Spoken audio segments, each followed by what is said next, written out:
Welcome to It's Time for Success, the Business Insight Podcast. I'm your host, Sharon DeConing. I love business. I love working with businesses. I love learning about business, hence the creation of this particular podcast. At this podcast, we get to interview other people, and so they can share their wisdom and their insights with you, our listeners, and me as well. I get to learn a lot. This particular podcast is also sponsored by my company, It's Time Promotions, wherein I also get to work with businesses much like yourselves. At It's Time Promotions, we pride ourselves with doing majority of our work in-house. So we do embroidery, we do screen printing, we do engraving, we do all the print for the signs, right up to fleet graphics, full wraps on your vehicles. We have 3 locations here in Alberta. If you have a company and you think that you can use our services, I would really appreciate the opportunity. If so, just kindly reach out to my team at itpromo.ca. Tell them you heard about us on this podcast and receive some special pricing. Thank you, everyone. I'm absolutely thrilled to have you here today. Today, we're going to dive into money talk. This is something every entrepreneur needs to hear and often avoids until the dreaded tax season or until, well, heck, retirement. That's not too far away from me, and I'm not even prepared for it.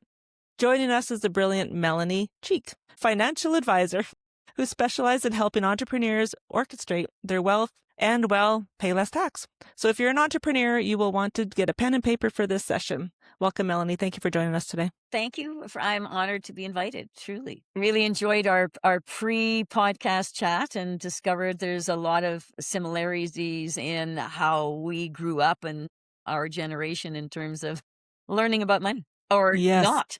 The not learning about money until, yes.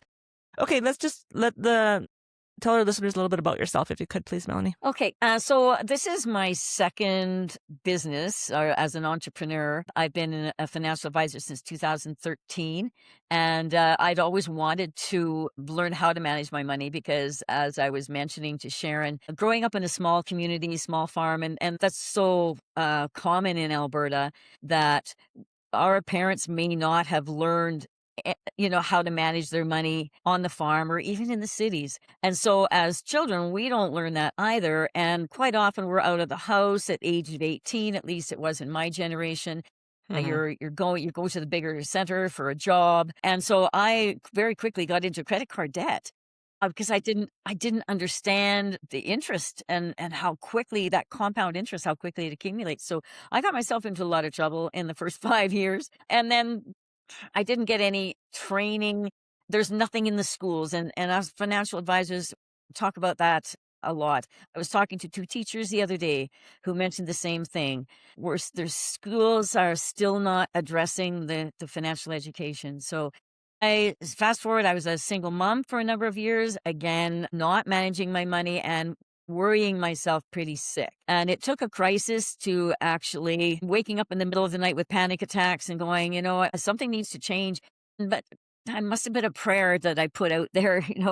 I was given a book. So I was given a book called Rich Dad, Poor Dad, and it just sparked something in me. And I went, oh my gosh, this is a whole new way of looking at, because this family, the fellow that wrote the book, they were not wealthy. Mm-mm. They had a number of kids, but it was the way he used his money. And so that sparked that interest. And then so I started learning. My girlfriend and I started setting goals was critical at that time. I'm so grateful to Marlene because a goal without a plan is just a wish. So we sat down every year. I used to set goals on my birthday every year, but then they get sat in a drawer until the next year. And then I would pull them out and then I'd beat myself up because I wasn't achieving my goals. And then we started doing it together, and that accountability piece was really, we said with a bottle of wine and some chocolate and what do you want? So I did start goal setting at that time.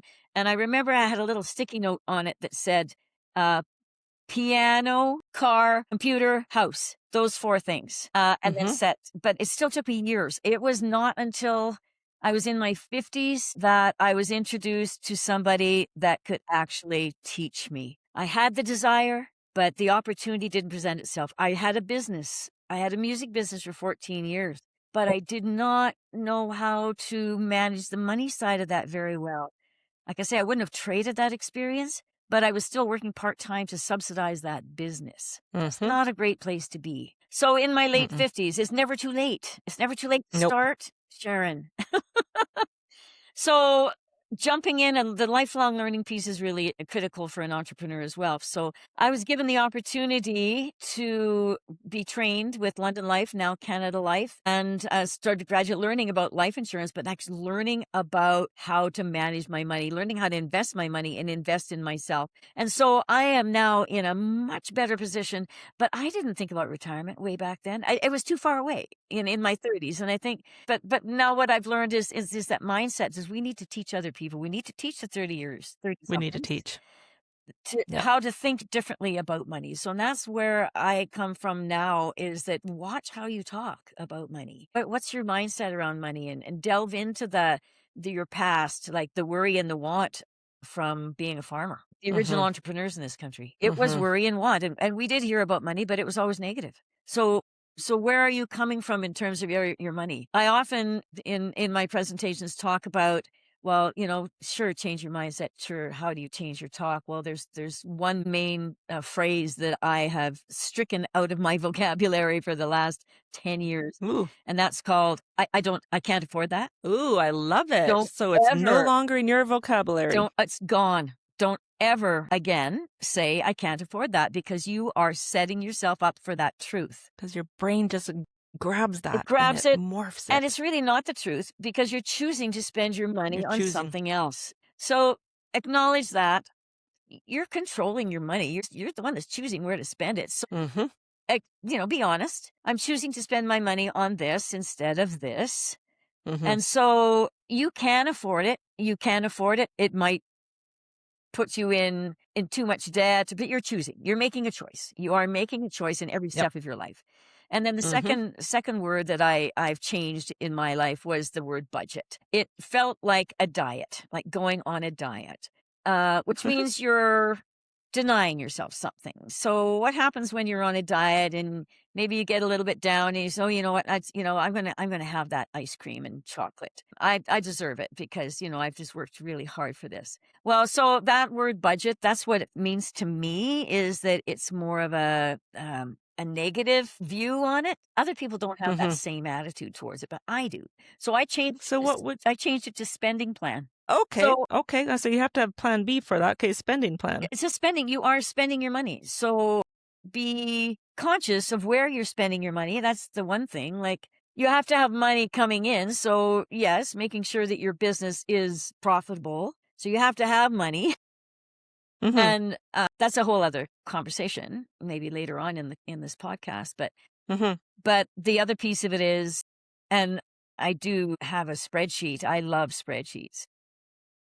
So I have a spreadsheet that shows me exactly what money's coming in and when it comes in, and all of the different revenue streams that I do have now. And that took me a while to build now. But where are you spending your money? And so that the phrase is, like I say, budget might have a negative connotation to you. So change it to spending plan. And it has a whole different feeling to it. Okay, I'm spending my money. Where am I spending my money? Well, I'm spending my money. I'm spending a lot on house insurance, car insurance. Maybe there's a better quote out there. I'm spending a lot of money on my credit cards, and that interest rate is really high. I was given the advice to call my credit card company and ask if there's a lower interest credit card. And there was. There was. And there was. It's shining a light on the individual pieces and then making a choice so that you can free up some money and, put it aside for yourself. Wow. So you're talking about your revenue streams in your sheets. I call it sheets, Excel, whatever the case is. So the revenue stream and the expenses, that's what you put in the sheet. So you actually have your spending plan all laid out separate. Oh, they're separate. They're separate. Well, I mean, I do have a template that has both in it. I actually give it to people. It's something I can give for free. It's a spending plan. So it does have, and all the formulas are built in. So the one page in this spreadsheet is where your income is coming in. And then the next page is all of your expenses, and it's fluid. You can change it, like what you're paying for your rent or your mortgage or, utilities, if they change every month, that kind of thing. And then the third page is, it does all the math for you and shows you what your net worth is. And so that's something that I look at every year as well. My birthday's January, so it's easy. It's the beginning of the year. You're setting new goals. I go into what's my net worth? Has my net worth grown in the last year? And then I also do it quite often in July. in the middle of the year, I guess, okay, where am I at? I've paid Yeah. this off, I paid this off, and it's a feel-good thing. You need to reward yourself too, and celebrate those wins, just the small ones even that, you know what, I paid $1,000 off my credit card, or I have a different credit card that's not as high of an interest now, or I Mm-hmm. negotiated a better rate for my car insurance, my house insurance, all of those things, utilities. I have now switched to a company called Zoom with an X. Mm. Again, networking. We talked a little bit about networking Yes. and learning from other people. And Mm-hmm. so it's Hence the podcast. hence I the learned podcast. everything. So that sheet that you just talked about, it's not just, would that be a budgeting plan for anybody out there? Not Anybody. budgeting. Oh, that's in my vocabulary. Would that be a spending plan for anybody It's for that they can anybody. access? Yeah. It's not necessarily for business owners. It's for anybody. It's actually for more personal than business, actually. Okay. I just think there's a lot of people like kids out there, my children in particular, and I think everybody in their 20s, they don't have a hot clue about that stuff. And I would love for them to understand it. Like even, I hear it all the time, and not just from my kids. I hear it around because I work with people all the time, but how do they say, oh, they don't get paid enough. It's so expensive to live right now. You know what? I believe anyways, and you can correct me if I'm wrong. Yes, it's hard to live right now. I get it. It's hard, but you got to cut back or focus on what you can, focus on whatever, and maybe don't buy something else. Like it's not up to your boss to give you more money because the economy is the way it is, right? You got to figure it out. You do. And being creative. And I don't think that this generation is facing anything different than our parents did in the dirty 30s or the war times, or just got to figure it out. you figure it out. So I'm going to give a shout out to one of my mentors, Donna Worthington, because she's a certified financial planner. I don't know if you can see this, but it's called the $10 Talk. And it's not just for kids, although she created it for kids, but there's many, many adults. So really, you just only need to concentrate on 4 aspects. And it's a very simple, you get paid, half of it you spend on what you want or need. And then you divide up the other half of it into, like you say, the 20% for saving for emergency funds. That's something that I had to learn instead of using my credit card. Tuck a little bit away.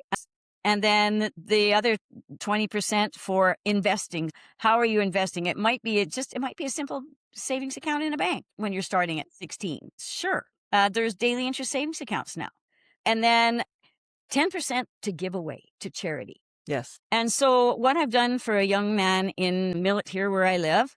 But as a business owner as well, though, I started business. This has been 20 years now. There's, like we talked about before prior to recording, about how back when we started, there was no business school. No, certainly. Right. So we just jumped in and we had to figure it out. And there's things like 57 years old, 20 years in, I'm still learning. Like I'm learning at this podcast. And I wished I would have known 20 years ago. So if you're starting a business, it's important to, what you just talked about yourself, like educate, read those books, absorb whatever you can from other people, and learn and be open-minded. Right. I think it's extremely important. It is.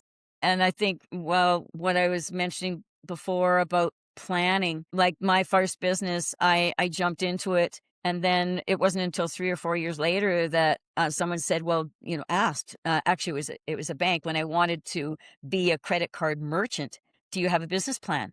I said, what's that? What's that? What's that? We didn't have business plans. No. So, okay, well, so then I actually did get some help through they started having, they were entrepreneurial drop-in places in the cities. Okay. Nothing in rural. Yeah. Yeah. We do now. If I have any listeners that want to start entrepreneurship, go to startups is very helpful in our area here. And I think they are a little bit more rural as well, the startup people. Starting to now. Yes. And, like Camrose has one, but at that time, so then they had a free course that I took on a business plan. And then I discovered that the business that I started wasn't really sustainable in the market that I was in. It was like, I kept on. But you love doing what to do. I kept on doing it anyway, but because you learn from your mistakes, or that's the whole, 100%. that's what we're told. But learning by your mistakes. So when I started in this business, I actually asked a lot more questions, and I did things differently. I just gradually invested in my business, and I took it really slow. I was telling Melanie before we started recording. So I had a tax-free savings account attached to my normal bank account. And so I'd put money in there and I was like, oh, I have a savings. I just thought it was a glorified savings account. And so then all of a sudden I can transfer it in and out easy. Like it was just locked right there. So I just thought that's what it was. And then, so if I seen something I wanted, I would just transfer it back out and spend it accordingly. But I've now learned just recently that a tax-free savings account is way more beneficial, especially as of an entrepreneur. I guess for anybody, actually. Yeah, it's very beneficial. And if you don't know what it is, research it or reach out to people like Melanie or Melanie directly, and she will help you and guide you accordingly on that because it is very, very important. I guess that kind of leads us into our questions here is the saving money part, Melanie, how to keep more of your hard-earned cash away from the tax man. And I think that tax-free savings account, obviously, because it speaks for itself, is part of that. Can you go into a little bit of detail there? Sure. And it is the tax-free portion of it. There aren't very many things that was given to us, the government gives us that is tax-free, and that's the only one. And so my generation, we're so used to putting money into an RRSP. Mm-hmm. That's what we were taught to do. But now what I've learned is unless your income is around $100,000 a year or $80,000 to $100,000 a year, put your money into a tax-free savings account instead. Because the RRSP, it does give you a tax break, but if you're below that threshold of 80,000, it's not giving you the bang for your buck on saving your money on taxes. It's not. And because then when you take it out, you have to pay tax on it when you take it out. And taxes never go down. So down the road, when you're taking that RRSP out, you're paying more tax on it than what you have saved when you put the money in. So that's where you use the tax-free savings account. You put the money, but you have to make sure, again, like I'll reiterate that, make sure that you're invested in something that's going to grow inside that tax-free savings account. Mm-hmm. And I actually talk to people about it. Go to an insurance company that has tax-free savings accounts because they are a step away. It's not as easy as transferring from your bank account. You need that to be a step away, like a text away or a phone call away of accessing it so that it has a chance to grow and compound. Mm-hmm. Yep. So now the threshold, I mean, it's $106,000 is what you can put in there. So if you end up with an inheritance or something like that, put that into a tax-free savings account. It can grow tax-free. You can take it out tax-free. Mm-hmm. As long as you're not maxed out, you can do that back and forth. But there are some fine-tuned things that, like what you take out, if you're at your top of what you can put in and you take the money out, you can't put it back in the same year. You have to wait till after January 1st. Gotcha. Yeah. Right. But most people aren't near that. Most people are still in the middle there somewhere or part way. And so, yes, you can have 3 different ones. And that's what I advocate for my clients. You have a tax-free savings account for emergency fund. So you know that you're going to use it for an emergency fund. So you can take things in and out, but as you need it. Have one that's set aside for a big purchase. So if you want to save money for a home or for a car or something like that, put it in a tax-free savings account. Make your money work for you. And then your third one can be a retirement. So maybe you're not making that $80,000 a year yet or $100,000 a year yet. You still need to put some money in for retirement. I call it the entrepreneur's pension plan because most of us as entrepreneurs, there's no pension waiting for us at the end of the day. Company pension, I mean. You still have the CPP, and so you still want to pay into the CPP. Mm-hmm. I took a course a few years ago and was told like there's enough money in our Canada pension plan to last another 75 years. So I mean there just is.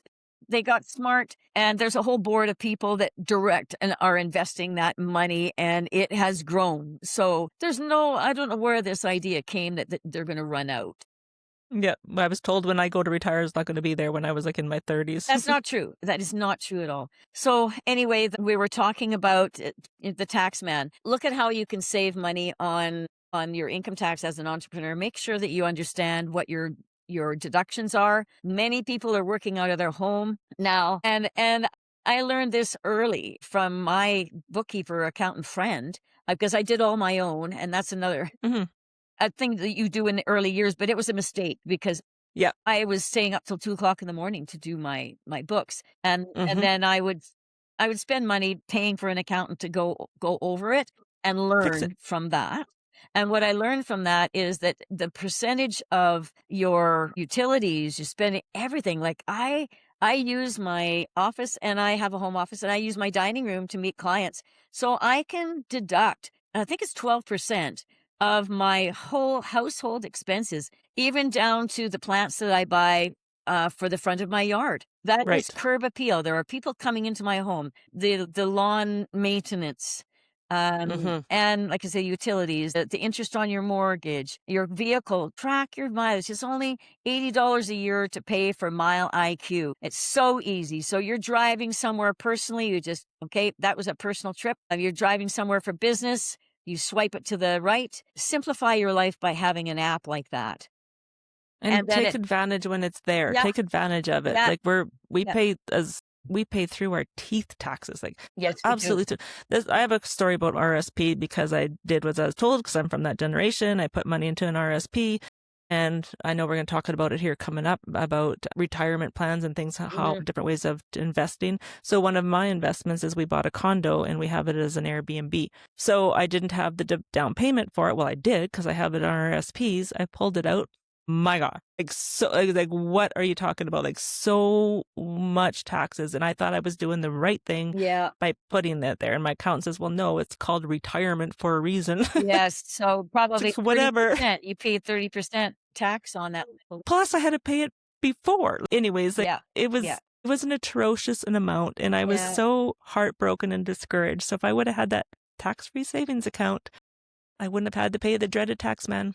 So this is a new tool that was just introduced 2 years ago by the federal government. And so this is another piece that they've actually given. So it's a first home savings account. So it is a blend of a tax-free savings account and an RRSP. So when you can't have owned a home for 4 years, but you can open a first home savings account. I suggest you research whether you can do it. I would suggest you go to an insurance company to do that, not a bank, because insurance companies, the advisors have more time to spend with you. But anyway, you get a tax break for the money that you put in. So it acting like an RRSP, but it's gross tax-free, and you can take it out tax-free towards the purchase of your home. But your first home. So that I would not qualify. You could sell your house and say you're renting for a while, and then you can open a first home savings account. So how long is that go for? Like, so if 4 years. I have to sell my house and then I have to rent for 4 years before I can do it again. Yeah. Gotcha. That's right.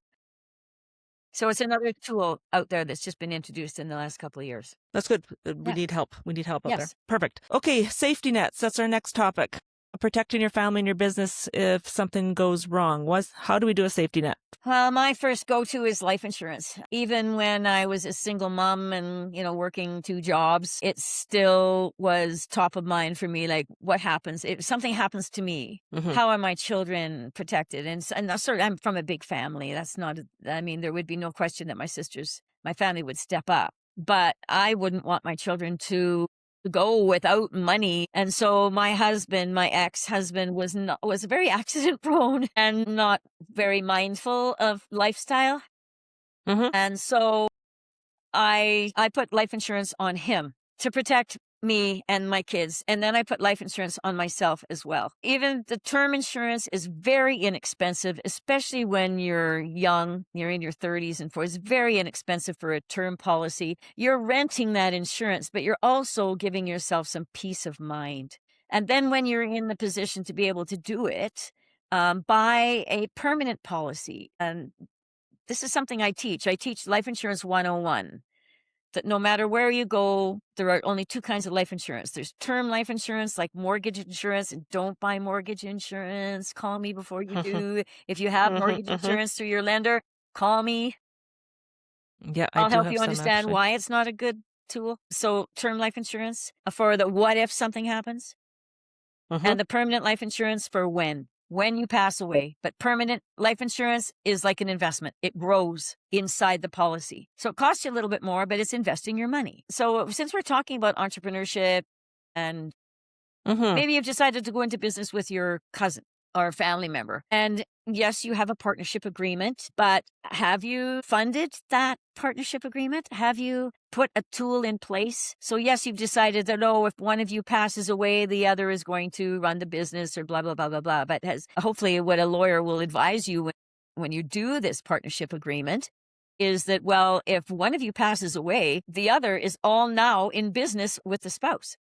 And is that something you want? Most of the time, the answer is no. So you can get a term policy. The company owns it. Company pays for it. It's a crossover policy that insures both of you. So that when partner A passes away, the life insurance money flows into the company through and out through the capital dividend account and buys the shares from his, now the partner A passed away. Partner B now has money in the company to buy the shares back from the spouse. And so then you will have 100%. So that's one really, really important piece. Key man insurance. Are you the only person that's like, are you the person that's bringing the revenue into that business? You need to protect that, especially if it's a family run business.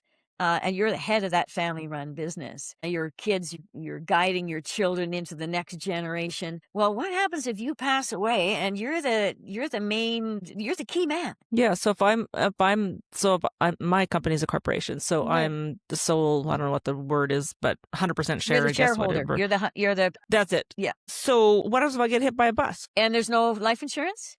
I have lots of life insurance, but it's not just through the company. Okay. Well, it'd be a good idea. You could change the ownership. So if you have a personal policy, let's say, I don't know what kind of life insurance you have. That's something that because everything goes to my husband, but I have a company to run. Everything goes to my husband. Well, you can change that. It's funny he hasn't knocked me off yet. So maybe you can take a look at. You said you have lots of it. If you have more than one policy, take a look at one of those policies and see if you can change the ownership, and you can change the ownership to your company. It's harder to do it backwards. It's harder to take a company-owned policy because then it goes through a whole valuation, and there's a taxable. But for somebody just starting up and they need to secure their business, they can take out a term policy if they're a sole proprietor. Yes, definitely. Whatever the case is, or a partnership, I totally get that, because that's very, very important. But even as a sole proprietor, you still need that. Yes. So you can still take out a term policy in case you get hit by that bus. Yes. And it will look after your company. Yes. That's perfect. At least it'll be money in the company, so that if say the people left behind choose to wind it down, that there's money to use to wind that down. Okay. Pay off your creditors, whatever. Yeah. Yeah. And it would be, just think about, we build these businesses with their guts and glory or whatever the thing is, and then all of a sudden something happens and they just have to here's push everything off for sale. Tragic story. When I first got into the business, my partner, life partner, and he was in the business as well. We had an office in Camrose, and a young couple came in, and he had just took over the business from his dad. Owed dad like $300,000 for this business. And then they came in looking for life insurance, and because they had 3 kids, and they came in like 3 times, and I was just listening. And then the third time, they, Dave ended up calling them, and he said, "Oh no, we changed our mind. It's really tough right now. We just don't have enough money to pay for this." It was a term policy. 3 months later, he passed away at hockey practice. 34 years old, an undiagnosed heart attack.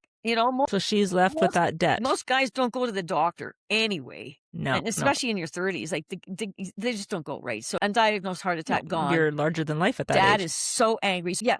Dad is so angry that there was no life insurance. So here's mom and the kids of the community. Yes, the community chipped in and did some fundraising, and they had ball tournaments, and they had all this other kind of stuff. But that only lasts a certain length of time. And then you're forgotten about. Then, and then the father-in-law is so angry that it was just one of those heartbreaking stories that it could have been rewritten.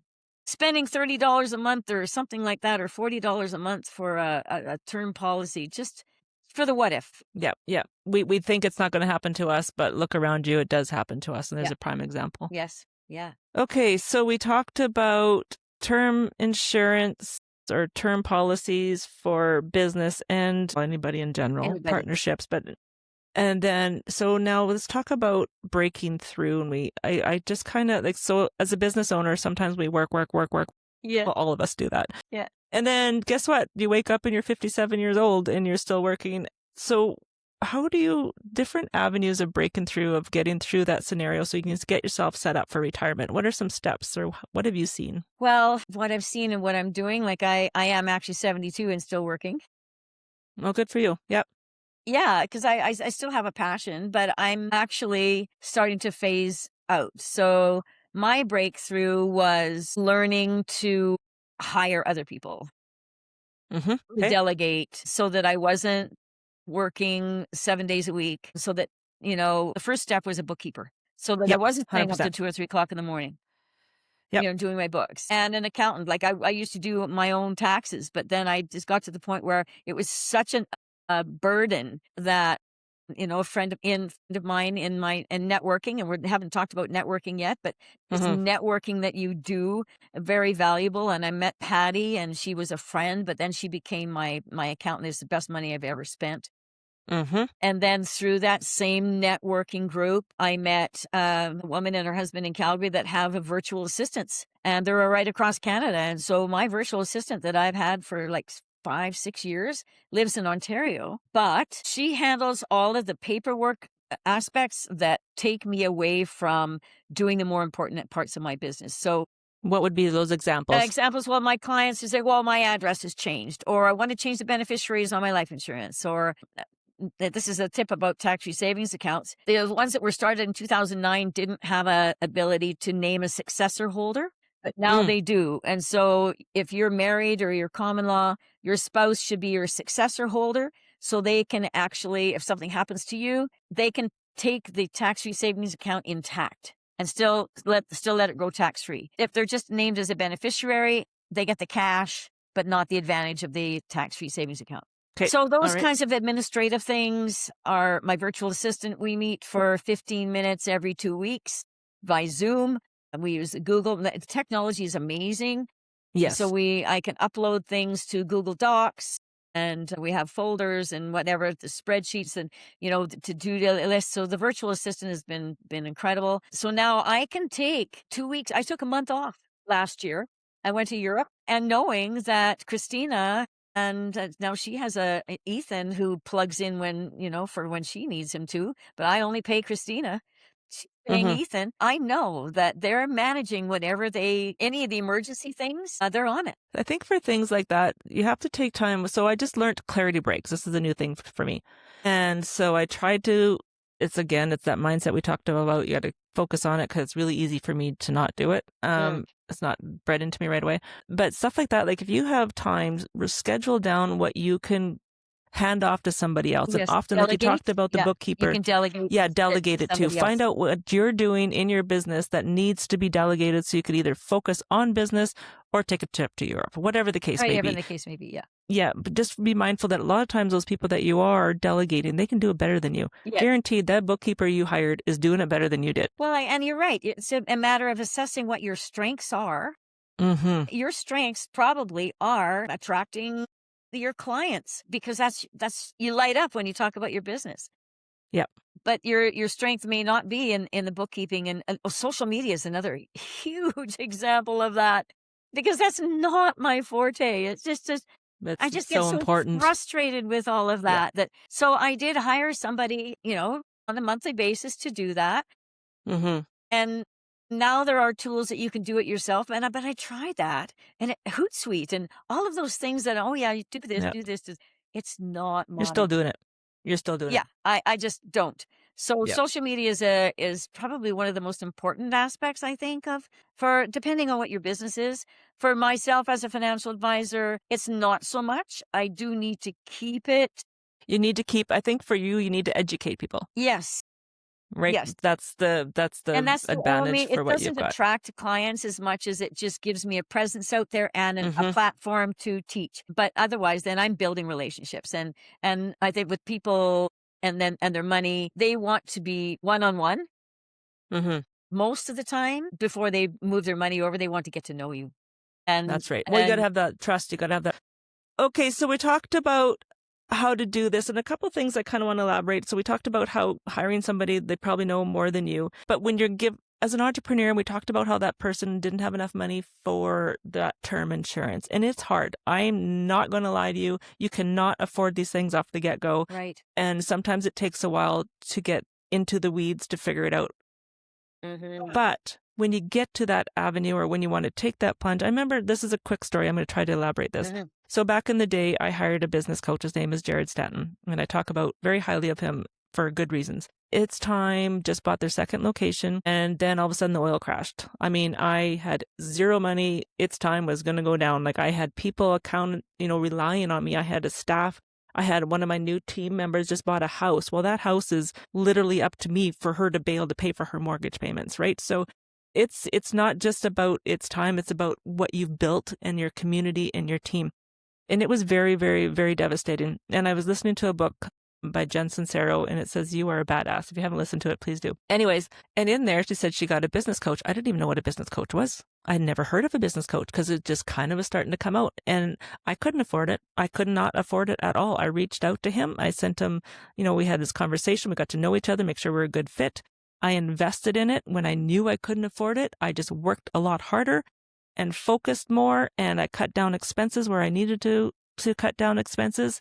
And it helped. It helped me. I made systems. I was able to grow my company. So it's just a matter of, yes, you may not be able to afford that bookkeeper, but find out ways you can cut back somewhere else, just like we talked about for financial and savings for the future. Find out what you need help with that you can delegate for those people that can help better. And maybe you can work it out. You can do it. You just got to figure it out. You just have to figure it out. And, what I was thinking about while you were talking about that is that, we're very quick to hire coaches for our children, for whether it's piano lessons or hockey or whatever it is.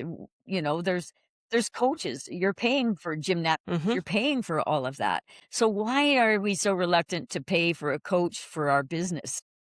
I did the same thing. I hired a coach, Christine Monahan, out of Vancouver, and she's part of the Reset Collective, which it's more of a mastermind network group that is business development and personal development all wrapped up in one. Under her guidance, that's where I actually was, again, changing my outlook on what I need to invest in to grow my business. And it was actually talking to her and meeting the virtual assistant that I have now. So yes, invest in it. You're invested in yourself, and you're invested in your company, you're invested in your team, you're invested in your community. That's what I think. Yes, it was the scariest thing I've ever done. And I think part of my team thought I was literally smoking crack.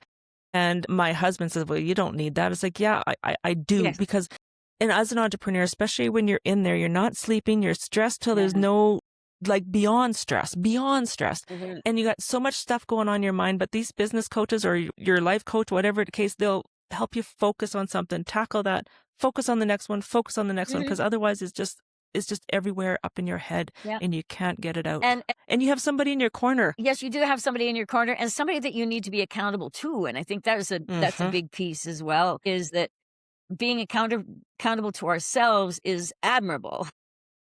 Yeah. But when you're juggling so many balls in the air, you do lose focus. And you do forget, a week goes by and you haven't done what you said you were going to do. But if you know that you've got that appointment with your coach, you're going to get that done. You're getting that done. And so she held me to my feet to the fire. And that's what it says, hold your feet to the fire. But I needed help to hold my feet to the fire. You do. Yeah. And I think it's just, and then I feel, because I had Jared for a lot of years, I can't remember how many, but I bought this in 2015. So probably I've had him for 8 years, something like that. And when your accountant says to you, because it's a big expense. It's a big expense, yeah. It's a big expense. When your accountant says to you, whatever he's doing it right. Yeah, so because she could see that in the financials, right? So again, it's got to be a fit, and you got to be open-minded, because they're going to throw things at you that you've never thought of before. Yes. They're going to push you out of your comfort zone. Again, that's, I always tell my team, you got to be comfortable being uncomfortable, because that's where you grow. Right, exactly. Yeah. So it's, you've got to have that mindset. But as an entrepreneur, I think that's generally ours anyways. I think that's, our what do you call it? Is it our genes, So yeah. So anyways, okay, that's my thought on that. I got a quick story. I know we're getting off track. So my business coach, he wanted me to work on business. That was the thing too. I didn't know there was on business and in business. In business, exactly. Christine talks about that a lot. Yeah. It's very important. And if you don't know what it is there a book that they can read? I don't know. But anyways, Well, any coaching book will tell I them. don't have one in particular for that, but what came to mind was what helped me in terms of my coach was in time blocking, because time management Mm-hmm. is still one of my bugaboos, if you will. Mm-hmm. I might be a little bit ADHD, and I think a lot of entrepreneurs are. Mm-hmm. Mm-hmm. And so those shiny objects, right? Oh, this is an exciting Mm-hmm. project. I'm Mm-hmm. going to say yes to that. I'm going to say yes to that and say yes to that. Pretty soon, you're saying yes to so many things that and I go up and down with this all the time. But what she taught me was, and I still do color code my calendar like this in time block, in colors, Mm-hmm. but designate the times that are prospecting, for example.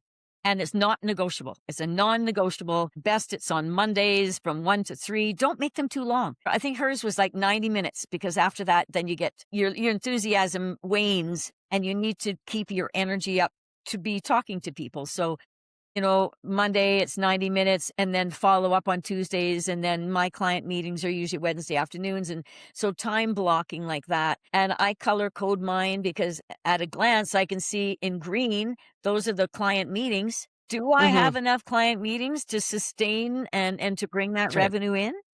So it's Yep. systems, right? Is Systems. putting systems in place. You talked about that briefly. That's what a business coach is really great at, helping you Mm-hmm. put systems in place. Yeah, even like our business coach, like we have a dashboard that I still complete today, and I know exactly what I pay per hour for my employees and how much I have the percentage that I have to stay in to maintain a healthy business. Mhm. And you don't, as an entrepreneur, you don't know those things, or when is it time to hire somebody, and what does Right. that look like, and how is that going to, there's so many different avenues out there, and it's scary. It's a scary thing, but you know what? You're not alone anymore. It's literally, there's people everywhere. And like I say, we talked about earlier, and we didn't know, business coaches weren't a thing. We didn't have business school. We No. had to jump in. Our parents didn't talk financing. So there's a lot more opportunity now. Yes, I think so. Take advantage of it. Mm-hmm. But I just thought of something. Here's my ADHD mind. Show me where we're talking about tax savings, and I do want to just Yeah. plug in for small incorporated companies where you are the owner and the only employee. Mm-hmm. You can save money by running your medical expenses through your corporation, because it's a dollar for dollar expense deduction off your corporation, and you pay less tax. Because on the personal side, if you run your medical expenses through on your personal side, first of all, you have to spend more than $2,300 before you can begin to get a deduction on the personal side. And then it's less than 10%. So if you do have children that have braces, or you have glasses, or it's dental and vision care is mostly the biggest Mm-hmm. expense that we have these days. And traditional employee plans do not kick in unless you have an employee or two. So Mm-hmm. if you're the only person in your company, you have to go through a third party. Like my HSA is the company that I chose, but it's the only expense is it's 10% of each claim. That's it. Okay. So I was visioning as a sole proprietor. I was visioning that they can just pay with their debit card No, at in the fact, wherever. sole No, no. So you go proprietors, through a company to get it. yeah, Okay. you have to be incorporated. Oh, you have to be You have to be incorporated. incorporated. Okay.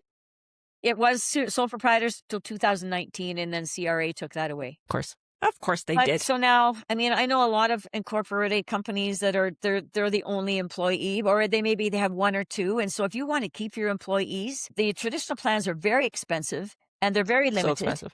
because the funnel is like this. You maybe 80% up to $10,000 for medications. Well, most people these days aren't on a lot of medications, so that's useless. So that's not very useful. Then the next category is extended health, chiropractor, massage, all of those preventative.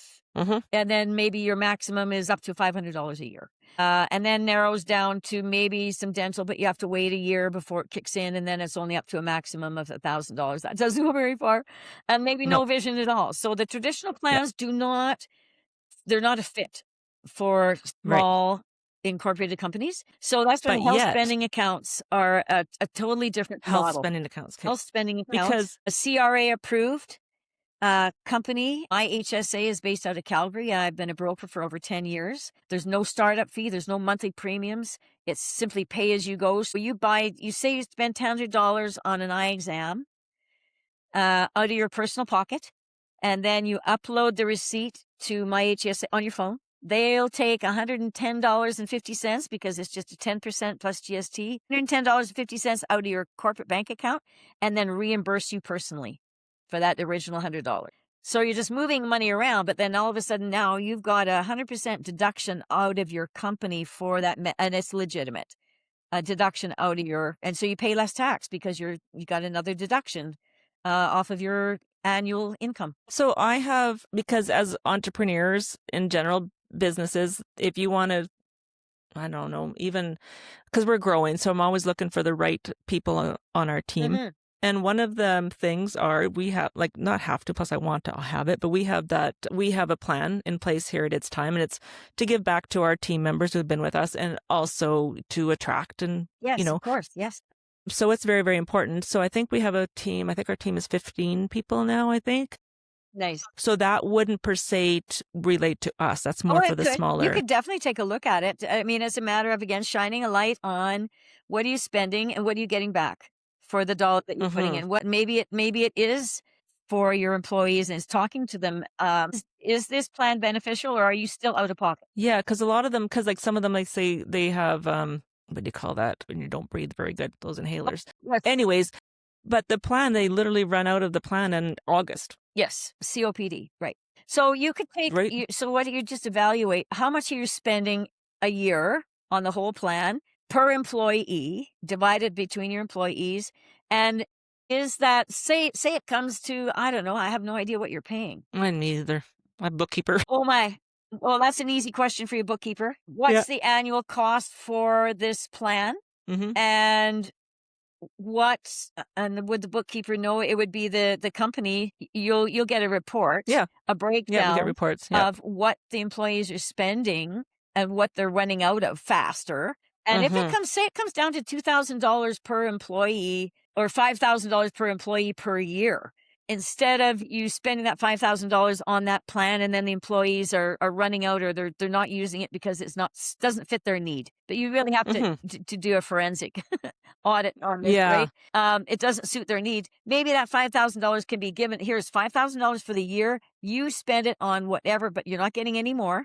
Right. And you don't have to spend it, but it's the company is already putting that money out, but tailor. That's what I just think. Tailor it. Because it doesn't do anything for mouth. Like, so if they want to get whatever, like their teeth looked after, and I don't know. I just don't think it's allocated properly as far as I'm concerned. Let's talk. Okay. We can dive deeper into that and see where there might be a better fit for you and your employees. So out there for you all, any of our listeners that has a business as well. So that's just something we talked a little bit about networking. Let's go back on, because I'm considering this networking. I'm getting to know you. I've learned something, maybe something that I can benefit from my team as well as my company. So there are different platforms, and I'm an introvert. So like for me to go out and meet people is not easy. It's not easy. So out here we have BNI, which you had talked about. So that's my networking group. From there, I'm also part of Rotary. So I get to go out and talk and, try to give back to the community as much as possible. And then now I have time on my plate for my business. I'm able to allocate a little bit of time to give back to the community. So I sit on some boards that I find important to entrepreneurship, like Startup Lloyd. Oh, nice. And those kind of things, right? But I think networking, if you don't network, you need to network. Right. You do. You do need to, if you're wanting to grow your business, you want to learn, grow mindset and business wise, you need to network. You need to have conversations with people in the same circle or mindset, I guess, is how it works. And you do. And most of the people that show up to the networking events are, I would say, as equally as focused on building their business as you are. But sometimes you have to be careful that they don't turn into like just a social event. Mm-hmm. And where you're chatting about your kids or, whatever. Be mindful that, I guess it's asking questions. I think that's something that I have learned about, is rather than talking about what do you do, say, well, just turn it around and learn as much as you can about that other person. And then you'll find that you're going to build that relationship and focusing on building that relationship rather than with the mindset of, well, I want to get business out of this person. Yeah. No. Because that doesn't you really got to work. do that. No. But you still have to set a goal for yourself. Set a goal for yourself that I am going to connect meaningfully with one person out of this today. And before the end of the meeting, we're going to have set up a coffee date. We're just going to set up and just have coffee. So you're building a relationship. It's not that you're going to get the business from somebody that, hand your business and never just go out and just, here's my business card. Here's my business card. You need to build that Yeah. relationship first. So, Yep. but build it outside. Just use that meeting to say, hey, geez, I saw you at my son's hockey game. Would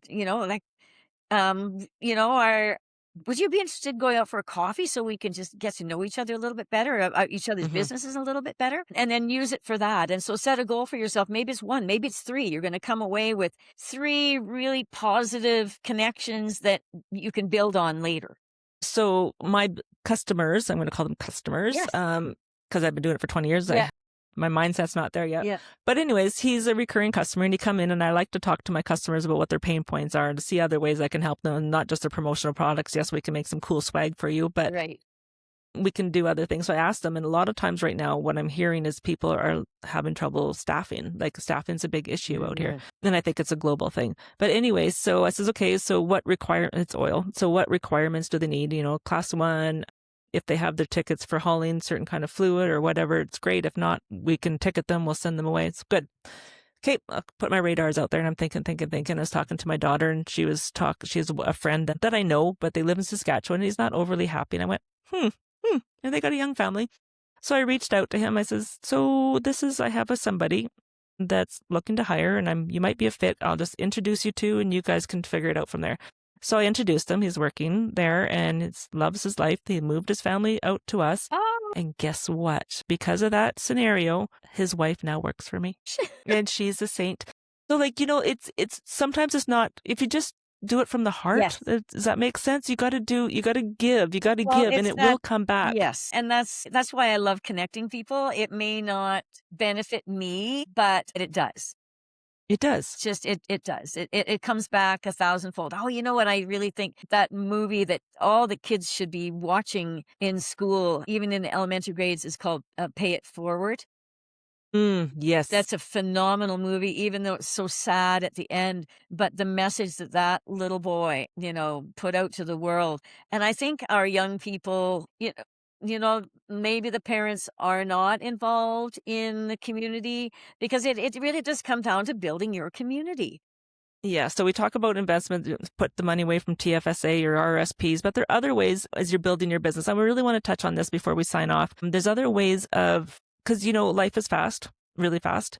And so you start this business 20 years ago or 30 years ago, and you work, head down. But there's other ways that you can invest into your retirement. Let's talk about that a little bit, because I find it exciting. Oh, okay. Well, I call it the asset pie, I guess. And it's putting yourself in the right mindset and in the right position. But in that asset pie, I have a number of things. I had real estate, and I first started setting my goals, because real estate still is one of the best investments that you can make, but it's not liquid, really. Readily liquid. No. So you need to have a variety of things. So the real estate, having something that can grow long term. Your tax-free savings account it can be all of the above. It can be emergency fund for short-term needs. It can be something that you use to save up for a bigger purchase for that car, so you're paying cash for the car instead of high interest rates on the car, and then have one for your retirement. And you can also use certain kinds of life insurance, like the dividend paying life insurance, to even start with a small one you can buy one for like $25,000 for a death benefit, but you're not focusing on the death benefit. What you're focusing on is putting money inside that policy, because it grows tax-free. So, and I haven't talked very much about these kinds of policies. They're called participating. You're participating in the profits of the policy. The Canada Life's PAR policy is over 100 years old. So the money grows tax-free in it. There's a guaranteed portion, and then whatever your premium, and the more premium you pay, of course, it's just like any other investment. The more money you put into it, the more money you're going to gain. But you can use those policies while you're alive. You can borrow from it. I've had clients, I borrowed from my own, and I didn't start until I was in my late 50s. And I thought, okay, this concept was like, oh my gosh, I need to have a permanent policy for when something happens, but also that I can use. So example, one year I earned actually during COVID, I actually had a banner year because people slowed down long enough to talk about their money.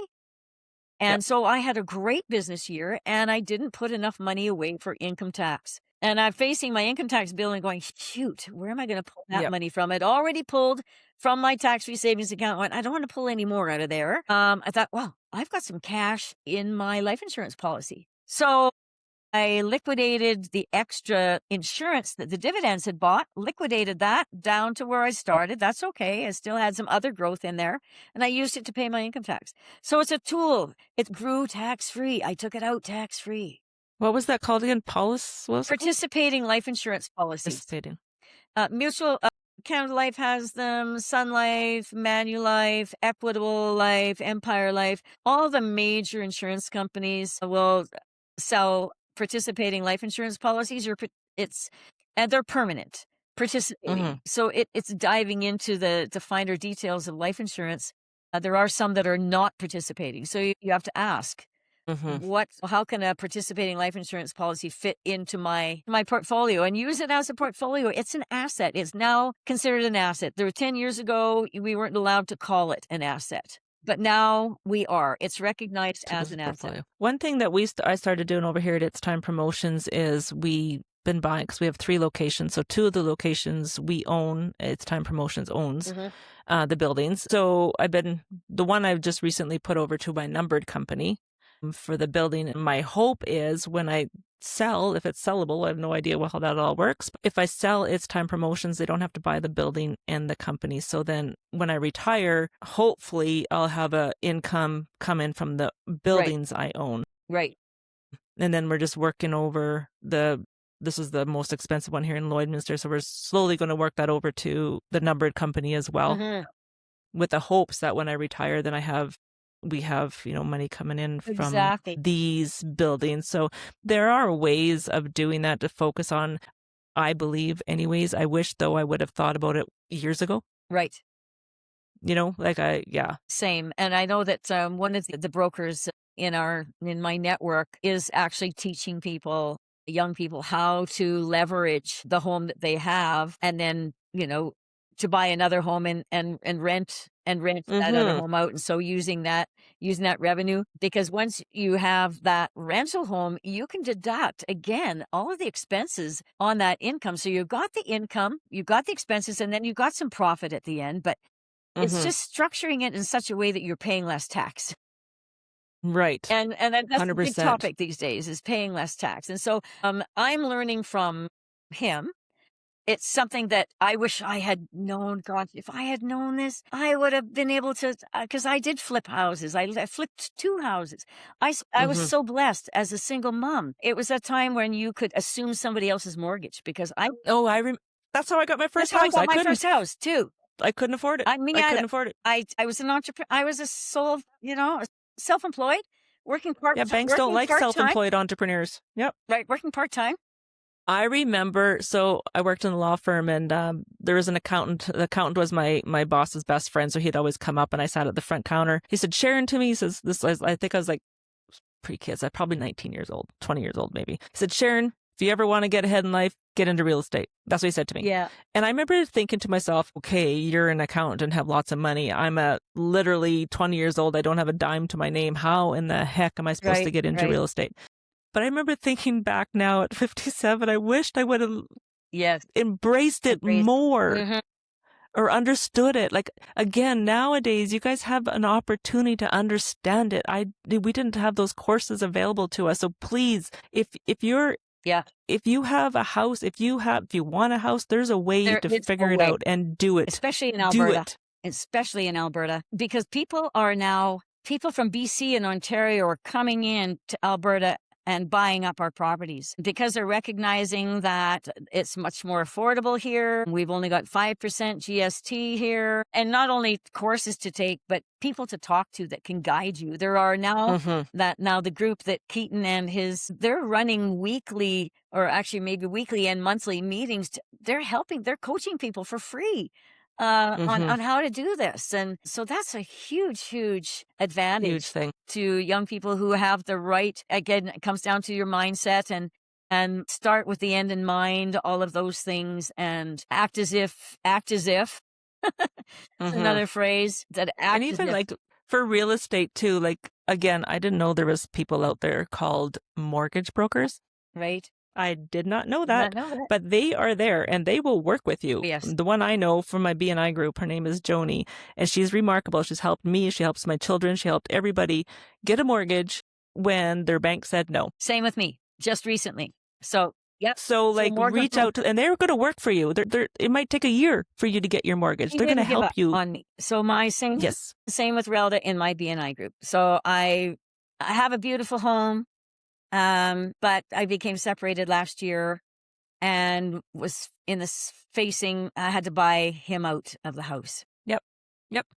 And so here I am, over 70, living in a small community, and I'm an entrepreneur. Yeah. And almost impossible. Right? From Absolutely. networking is getting out and putting yourself out there and listening to other people and absorbing and just And do people it. love to help other people. And I really do have that positive experience that people love helping other people, and they're not always out to get a buck for it. And sometimes we are, yes, we want our businesses to grow. But if you're in a network where everybody's on the same page but you're still giving, and then it just comes back. When I started in the industry, it's the old sales training was get out there and cold call and go door to door and go through the phone book and, call. And we would have a call night, and they would give us pizza, and then we'd put in a room to make these phone calls. Well, I just didn't. I'd quit. I couldn't. So I said to my director, I said, no, I'm going to build my business organically. And so both my director and my spouse at the time just laughed at me. What do you mean build your business organically? Well, I did, because that's when I discovered this in the Camrose, and it was a women's network that had just started. And so that's where I went. I went to this women's networking group, and then I learned about the other womanish networking group in Edmonton, and then I learned about another one and another one. And I built my business by meeting people first and not cold calling, going door to door. Yep. Meeting them, understanding them, appreciating them. You build that relationship, that trust in each other, which is important. Yep, trust. I think we better wrap it up here, because I could talk to you forever. I know. If I'm coming to the city, we are going to go for coffee. I'd love to, yes. Favorite book and why? Well, I've got more than one. Is that okay? So the first book that changed my life is called The Secret. Yes, everybody should read that. It changed my life. You can see how it's actually the spine is broken, and I've got tabs, and I bought copies for all of my children and my best friends. The next one was, and these are all mindset pieces, but you have to change your mind before you can change your state, before you can change your life. Deepak Chopra, my realtor, gave me this, The 7 Spiritual Laws of Success. And it is business focused, God focused, but mind based focused. And then this one is a practical one. This Canadian author by Kelly Keane. It's Talk Money to Me. And it's straightforward, easy to read, very simple steps to do. I just love this book. Again, I've got tabs, very quickly leveraging. Because I've got into so much debt, I worried about getting into debt, and I wasn't taught how to use it properly. And so when my bank came to me and said, oh, gee, you qualify for a $20,000 line of credit. I said, no. I don't That's how I am. I don't want any more of that. And then I read the chapter on this, and she said, if you're ever offered a line of credit or ever offered that, say yes. And so I called him back. Disciplined. I'd buy a new machine.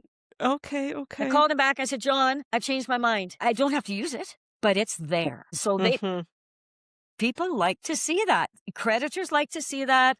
It's good for your net worth that you have access to cash. Because if you get into a situation where you want to leverage your business, say an opportunity comes along for you to grow a building, or it comes up and and you don't have cash in your company, but you know that it would advance your business exponentially, need that use that line of credit. So that was something I learned from this book, Talk Money to Me by Kelly Keane. So I just embraced a partial CFO. I had my first meeting with him yesterday. Okay. First thing he says, Sharon, how come you don't have a line of credit? I says, because I have zero discipline. If I wanted a new, printer for wrapping cars, or I want a UV printer, it's the next on my list, I'd buy one. And he's like, no. And he says, Sharon, because like in the promotional world, we have up seasons and down seasons. It's Yes, like of a course. wave, right? So, Yes. so before Christmas, it's very, very busy. My team's flat out. We work really hard. In fact, it's called blackout dates. They're not even allowed to take a holiday. I mean, family related, but they're not just going to go to Mexico for a week, right? Because it's too busy. Yes. Then January hits and we go into sleep mode and we make work projects. So then payroll gets tight and Sharon gets stressed out and so Sharon's stressed out in November, December because we're so busy we don't have people. And then you hit January and it's like, oh my goodness, I got to make payroll. So he said, Sharon, is just to take that pressure off of those times. It's like, okay, but it's going to be, anyway. So that's funny that you bring that up because I literally had my first meeting yesterday. Well, that's and he great. Says, and so you're using that expertise as something that is not your strength, but you're bringing somebody in to help with that area that you're not so great at because they are. Mm-hmm. Yeah, I wouldn't have. In fact, my bank has reached out for me and I'm like, no, thank you. Yeah. Say yes. And like I said, you don't have. Okay, so 3 books. The second one was Deepak Chopra. Deepak Chopra. Deepak. And Chopra is Chopra. It's just a small little book. Quick, easy read. Yeah. Read a little bit before you go to sleep at night, short chapters. And then they talk money to me. It's a great book. How to save, spend, and feel good about your money. Okay, so recap. Establishing clear financial goals. I think that we didn't pinpoint that, but mark it down. Said goal is how to refer to that. So establishing clear financial goals. What are they to you and mark them down, correct? Right. So that's how I do set a goal for myself for the year and then work backwards. So say I want to earn 20% more this year. So I set that goal. I actually have I like spreadsheets. I have a 6-month goal plan. And so you work backwards. So what is that goal? Break it down. What does that mean per month? What do I have to bring in per month? How many clients does that mean I have to bring in per month? And then the strategies. What strategies am I going to employ? And so it's just breaking that down and then revisit that and break it down into chunks and 3 months is the longest period you should really look at. So you do look at the year because you have to set that faraway goal, but then it's got to be fluid. You've got to be able to massage it. Right. So you set the yearly, you break it down into a 6-month and then in front of you. And I used to have, I haven't done mine up for this year and it's already April, a little Post-it note on the corner of my computer. Desktop. Yeah. This is my revenue goal for the next quarter. What's my revenue goal? And then I would just write down and on a spreadsheet too, what I brought in. What's the gap? What is the gap? Gotcha. How am I going to address this gap? What other efforts am I going to do? Well, maybe I've slipped a little bit on my social marketing. Maybe I haven't called that, that prospecting piece and be dedicated about that prospecting piece. Oh, right. Somebody said they wanted to buy life insurance and I haven't got back to them. Yikes. Yikes.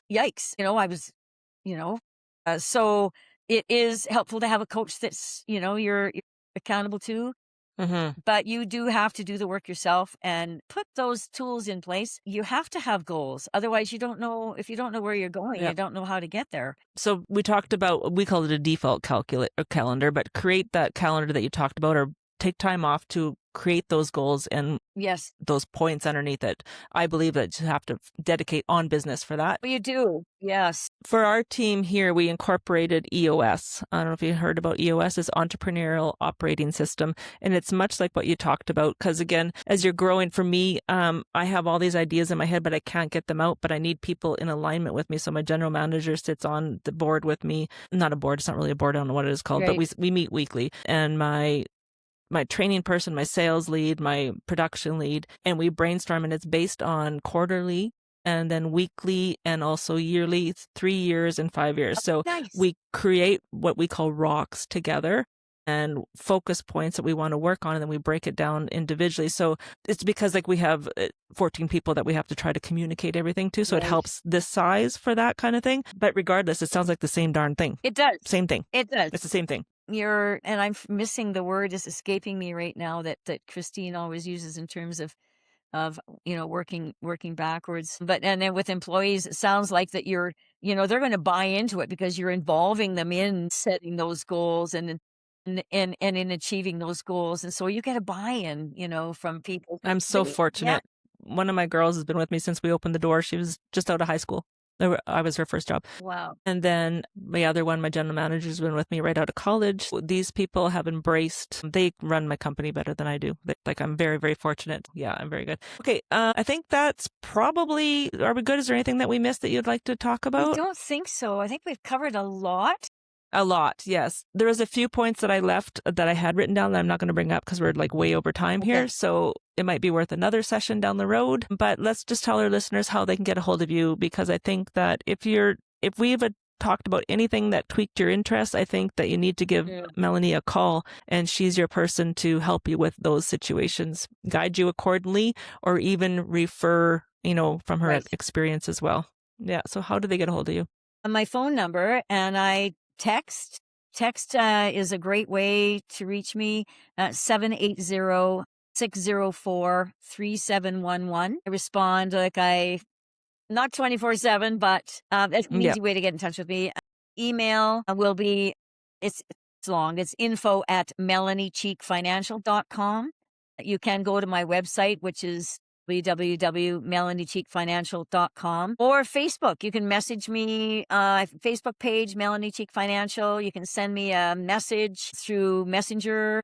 I am easily accessible, and I love giving, and I do not charge for my time for helping people, build. If you choose to work with me in a certain product, then that's how I get paid, is by through the insurance companies. But otherwise, I do not charge for my helping people learn and grow. Wisdom. Yeah. Wisdom. It's almost like mentoring. Yeah. Well, it's giving back, right? I've been helped by so many people that it's just, it's all a full circle. Yes. Yeah. I agree. Yeah. Okay, so thank you to our listeners for listening today. I hope you found today's talk helpful. Please subscribe to the podcast and share it with fellow business owners who's looking to grow their business or looking to learn anything about business, because that's what this platform is meant for. And also, we want to hear from you. If you've encountered a situation where you're like, what the heck, or how do I do this, or whatever the case is, reach out to us, because I'd love to find that person that can help you accordingly through their experience and expertise. And I'd love to interview them. So if you have a situation out there that you'd like for us to talk about, please reach out. And also, maybe if you've encouraged, or if you've encountered, if you've been through the trenches, if you've been through something that you would like to share to our listeners, I really strongly you reaching out to us. I thank you for everybody for listening to us today. Thank you. And thank you for joining us, Melanie. Thank you so much. It's been an honor. It's been fun. Okay, over and out, everybody.